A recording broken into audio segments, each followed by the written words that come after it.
김건희 또 김건희입니다. 김건희 여사 특검법에 대한 대통령 거부권도 끝이 없고 김건희 여사에 대한 의혹도 끝이 없습니다.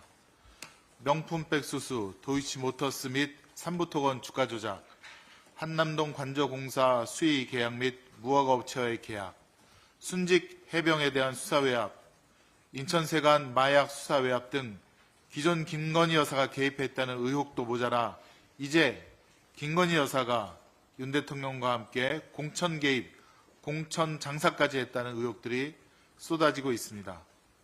김영선 의원의 보좌관이었던 강계경 씨의 진술에 따르면 대선 직전인 2월 28일부터 대선 전날인 3월 8일까지 여론조사를 매일 보고했고 선거 직후인 3월 20일경 명태균 씨가 3억 6천만 원 정도가 적힌 내역서를 가지고 서울로 올라갔다는 것입니다.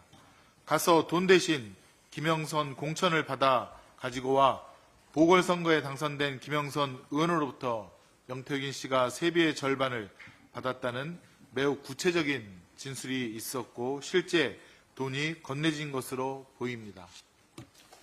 심지어 명태균 씨는 검찰이 자신을 구속하면 윤 대통령이 한 달이면 하야하고 탄핵당할 텐데 감당되겠냐라면서 오히려 윤 대통령 부부를 겁박하고 있지만 지금껏 검찰이 보인 행태라면 정당한 수사조차 기대하기 어렵습니다. 이 정도면 가히 명태균 게이트로 특검 수사는 물론 대통령 탄핵에 폭탄이 터졌다고 할 만큼 향후 법사위에서도 중대한 헌법, 법률 위반 의혹을 하나하나 풀어가도록 하겠습니다. 이미 법사위는 명태균, 김영선 전 의원을 증인으로 채택을 했고 그들의 불출석에 대비해 복수로 출석할 것을 송달하였습니다. 한편 법사위원장께서도 불출석한 증인에 대해서는 동행 명령장을 발부하겠다고 예고까지 한 상태입니다. 국민께서 가진 의혹을 반드시 법사위에서 최선을 다해 풀어나가도록 하겠습니다. 다른 말씀 드려보겠습니다. 검찰의 손에 쥐어진 판사. 2017년 사법농단 의혹 당시 검찰의 수사 대상이 된 전현직 판사들은 100여 명에 이릅니다. 6년이 지난 지금까지도 아무런 결론이 나지 않아 수사 대상이 되었던 판사들이 상당히 불안한 마음으로 재판이나 사법행정에 임하고 있다라고 하는 호소의 우려의 목소리가 나오고 있습니다.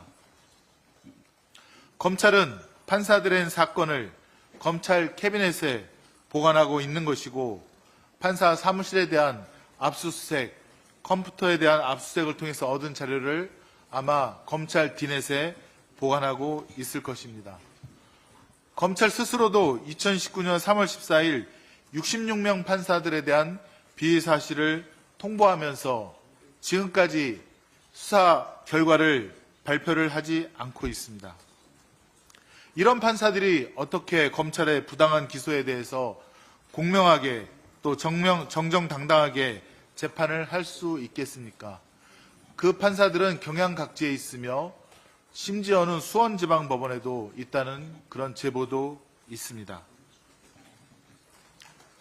한 가지 더, 국민의힘 정동식 간사가 허접한 내용으로 고발을 한 현직 대법관을 검찰은 1년간 지금 피의자로 둔 상태로 아무런 수사를 하지 않은 채 현직 대법관에 대해서도 불안한 지위에 놓여 있고 언제든 수사를 할 수 있다는 그런 위협을 가하고 있는 것으로 보입니다. 저희 법사위에서는 법원에 반드시 이 문제를 해결해서 판사들이 독립적이고 또 정정당당하게 판사 재판을 할 수 있도록 조치를 취해달라는 주문을 했습니다. 그 결과를 국정감사 마무리까지 받도록 하겠습니다. 바야흐로 국기문란, 국정농단의 검찰 독재 시대입니다. 정적에 대해서는 수십만 건의 기록과 수백 명의 증인 신청 등 전례 없이 칼을 휘두르면서 살아있는 권력이나 제 식구라면 죄를 지어도 수사조차 하지 않는 일이 일상사가 되고 있습니다. 또 은밀하게 법원의 판사들을 위협하는 행동도 계속되고 있습니다.